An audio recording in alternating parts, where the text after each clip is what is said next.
how did the practice of Ashtanga yoga kind of develop further, this idea? Because I know from my small bit that I found about you before the interview, is you're very interested in the inner inquiry process behind the asana. How does that kind of dovetail into what seems like, for some people, particularly those that don't practice Ashtanga, like a pretty brutal experience that you're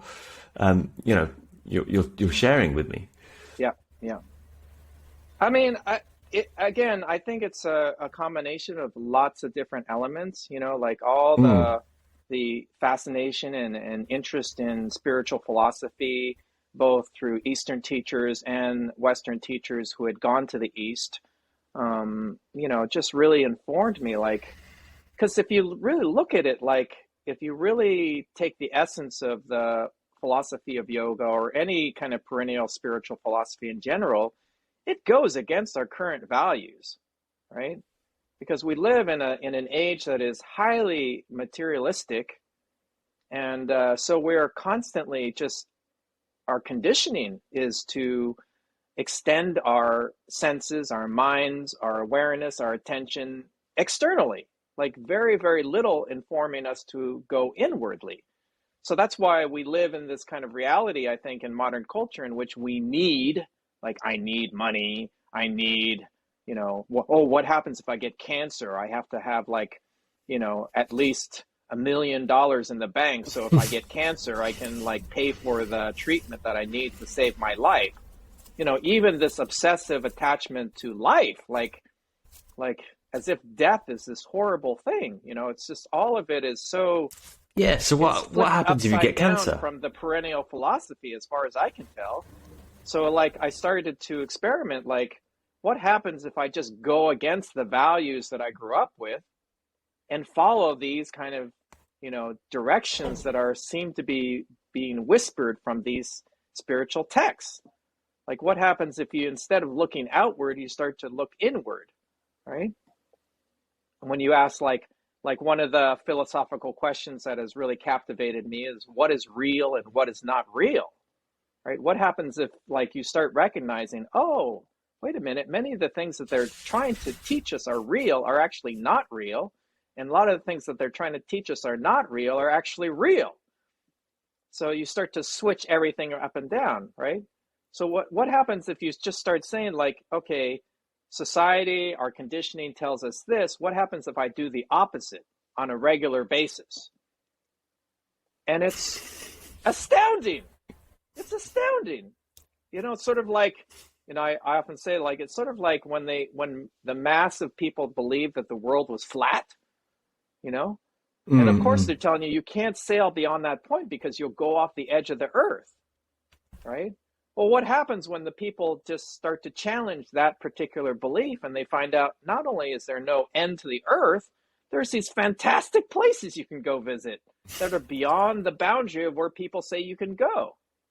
And that's exactly the experience of what happens when you start challenging the current values of our society.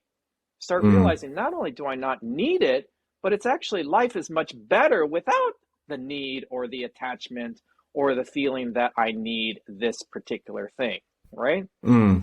So no doctors, no medical system, no health insurance, no washing with soap, no brushing your teeth, no nothing. But I mean, but what happens if you do get sick? What are you going to do if you get sick and you get cancer? And you're just going to let it take its course, for example? Yeah, another incident that happened in Mysore. I had a motorcycle accident, completely separated my anterior ligaments in my right knee. Had trouble, I couldn't even stand up from a back bend because my knee would dislocate. It was that open. And of course, being the fool that I am, I go to Guruji again and say, I had this motorcycle accident. I have no stability in my knee. What should I do? And he's like, yeah, no problem. You practice 8 months. No problem. It's all better. So I continued to practice every day with that condition. And after 8-9 months, my knee was 7.9 months, suddenly repaired, woke up one day. But it was better than it was before. This is something if you went to any medical specialist, especially orthopedic surgeon, he'd say, you need surgery. You must have it. You cannot have it. And you know that you're what you're saying is going, don't have it. yeah, I mean, what you're saying is going against the grain of a lot of people's experience as well. And what makes you have this experience where many people in Ashtanga didn't have the same experience as you? I don't know if I can explain that. I just had this supernatural kind of faith. Like, I just thought, right, yeah, that's good. Why right. not? Like, why? Right. I mean, because obviously, if you can't break the belief that you need it, then you probably going to have the experience that you need it, right? And do you think the approach to the asana has a relation to that? I mean, when you say that it's the journey going inwards and the questioning and the real and unreal, I mean, a lot of people practice Ashtanga yoga. They go through the advanced series. Like they don't question it at all. When you, like, for example, when you start realizing, I don't need the positive opinions of other people. Like, not only do I not need it, it's actually like a kind of an addiction, a problem if I do feel like I need it, right? So you go through this period where you start saying, I don't need it. And of course, people are going to resist, what you're trying to do, especially your closer friends and family. If you walk around and say to them, I don't need your positive opinion anymore, they're going to be, deeply offended and try to change your mind. But then when you realize, oh, I don't need it, there's a sense of freedom, right? So you actually start living and experiencing what they're trying to tell you in the spiritual literature, right? Because basically, if you look at the essence of the spiritual literature, it's like, no, everything you need is inside you. There's nothing there. In fact, there is no outside of you, right? There is no there, as Ram Dass would say, So if you start to actually challenge the pre-existing belief and conditioning, what you start to experience is a whole nother level of reality, basically. This is, to me, the essence of the yoga practice. This is the purpose of practicing, right? As opposed to a lot of people, what they believe is the purpose of practicing is to improve your body and to avoid injury. Like, Guruji would say, continuously, yoga's not exercise. This is not exercise. Yeah. This is not exercise. Like, what the hell does it mean that this is not exercise? Most of the Westerners, obviously it's exercise, right? But you, like everyone, like me, and like everyone else. Yeah, I mean, you made your way through the series. You got certified. You completed the advanced series. I mean, why did you do that then, and not just go in there and do sun salutations? I think it was just immersion in the Mysore culture there. Because since that point, I have far less attachment. I place far less value on the asana practice than I used to. Like, the real value of the practice is what happens on a much more subtle level, mentally, emotionally, philosophically. That is really the essence of the practice, that we use the physical practice to access these more subtle dimensions of experience, right? I mean, in the practice or outside the practice? I mean, how when you say use it? Both. I mean, many people are practicing practice as practice. I mean, there's they don't feel anything. The actual practice itself that cannot be explained, right? None of us can really explain it with any degree of satisfaction. You go into the room, you're just moving and breathing, and the experience is, especially after sustained practice, regular practice after many years, you're like, this is not a physical practice. This is meditation. This is a way of connecting to myself on a profound level. Like, this is not exercise. Yeah. I mean, of course, the form itself looks like exercise and can be easily confused with exercise, but it's not exercise. Like, it's completely different than going to the gym and working out. There's something happens. And I think it's because of the method, the synchronization of breath and movement, and not to mention the power of what they call paramparam, which is some kind of energetic something comes through this lineage. I'm not quite sure how to explain that, but it's like, something happens in the touch and the energy and the experience of sharing this with people who have actively participated in the actual lineage itself. Can I ask you what kind of practice you do now? What does your practice Right look like now? like I still am practicing daily. I'm Yeah, not doing any of the advanced practices. I'm just sticking right. with just primary, and Yeah. oftentimes half primary, and it feels amazing. It's wonderful. But yeah, And gone I are the mean, you days where it mentioned was like using the the practice. asana practice was at the top. Like, oh, I have to Yeah. do my full advanced practice. I have to do my full intermediate practice. I have to stay on schedule. All that is Well, I pretty mean, give much yourself a gone, break. right? You're 63. I mean, for God's sakes. Yeah, I mean, That's how much longer do yeah, you want to? yeah. I Well, mean, God bless, well, the senior practitioners who are still doing advanced series into their 50s and 60s, but it's like, how much longer? I mean, what's the real point of the practice, basically? and do you combine Right? that with meditation and pranayama? I know you're into chanting. I've seen you do. You're quite into Yeah, bhajan and lots of chanting, right? lots of chanting, formal, informal chanting. Mostly just informal meditation. Like I'll just find myself just sitting. You're sitting there, you kind of Suzuki half style. close your eyes, Yeah, and you just yeah. sit there for 10 minutes, 20 minutes at a time. It's just like, why, why wouldn't you do that? Isn't it kind of natural to feel that? Now Because Now, if also, and if you're sitting somewhere I without your think my phone, lifestyle people also think you're a helps with lunatic. that. Yeah. Hmm? I said, if you're sitting somewhere now without looking at your phone and just looking, people will think you're mad, and they'll probably call the police. Yeah, yeah. Yeah. And I did an interview like a few months ago, and I made the mistake of being way too honest.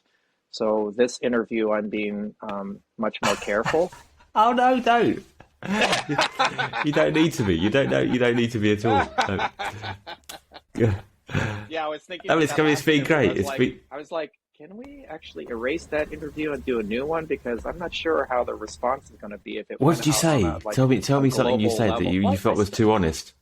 Go on. Well, I mean, we'll just say that Look, like we'll round it out. We'll round off I the got interview to now. I Tell got me to a something a bit certain, more. like, you can imagine what a life of a person who says, I'm going to go against all the values that I was raised with, I love it. right? Yeah, yeah, Especially yeah. like a person I've got some Japanese heritage in me. So the Japanese are particularly well behaved, polite people. So I have this Can you side of speak me Japanese, that's by the like, way? what's that? Do you speak Japanese? Do you speak Uh, Japanese, by the way? Chotto Yeah. dake. Right. Just a little. Mm. Right.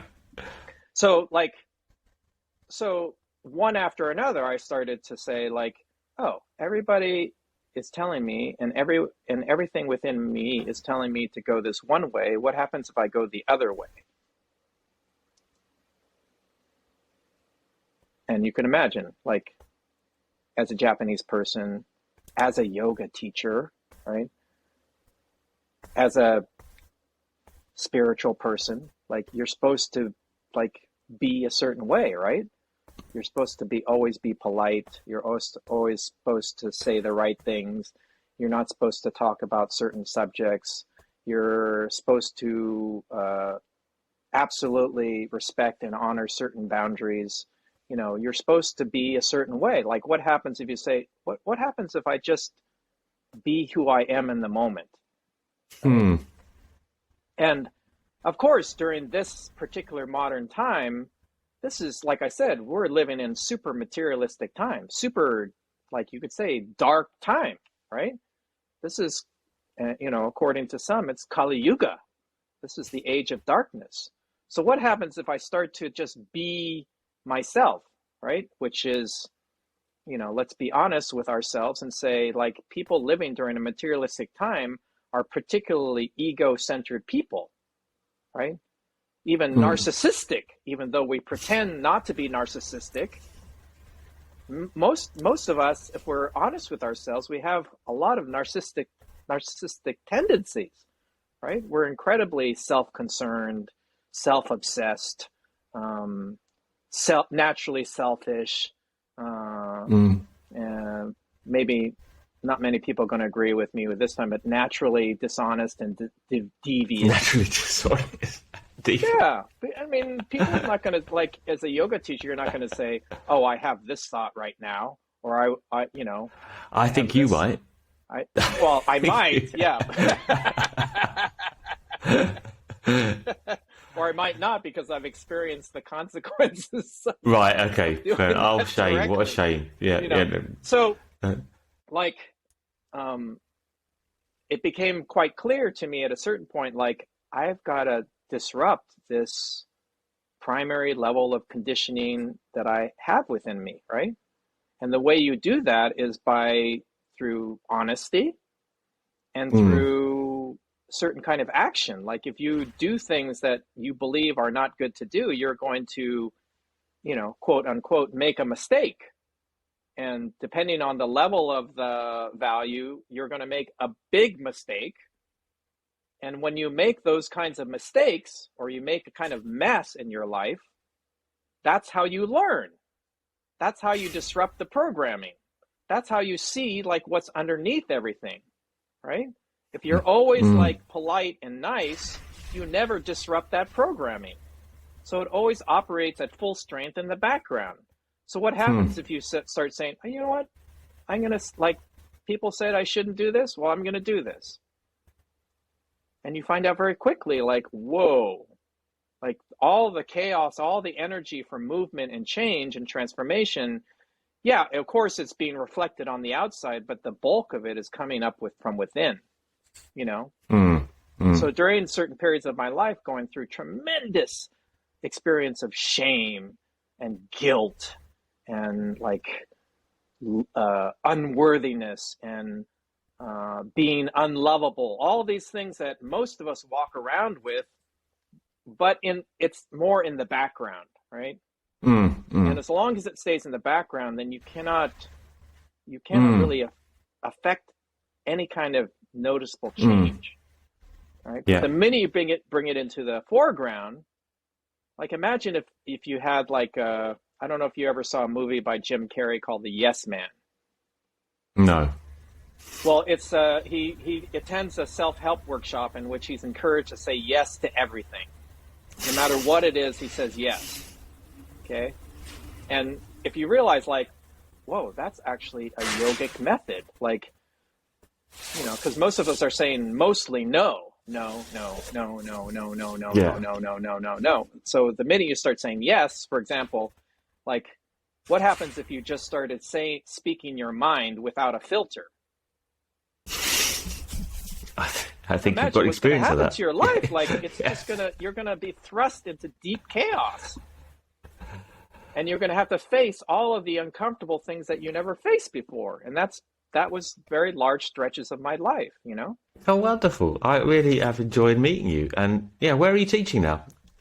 I'm currently in a place called Bellingham, Washington, Okay. in the northwest corner of the United States, about less than an hour away from the Canadian border.